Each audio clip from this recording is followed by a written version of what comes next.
Mahigit 2,700 na mga regular at contract of service employee ng Cotabato City LGU ang makakatanggap na ng kanilang Economic Relief Assistance o Ramadan Bonus matapos itong aprobahan ng Cotabato City Council. Sa naunang letter request ng Local Finance Committee ay tinukoy na kabuang 795 regular employee ang makakatanggap ng tig 5,000 pesos. Habang 3,000 naman ang mga contract of service, job order at mga deputy mayors ang makakatanggap ng tig 3,000 pesos.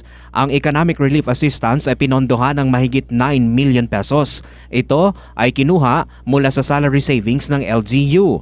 Matapos maaprobahan ay sinabi ni City Councilor Attorney Anwar Malang na sana ay maibigay ito kaagad sa mga empleyado bago magtapos ang linggong ito. A total of 9,975,000 pesos. Considering, Mr. Chair, that everybody needs so much, we do hope that it would be released before the end of this week, Mr. Chair, so that everybody could use it.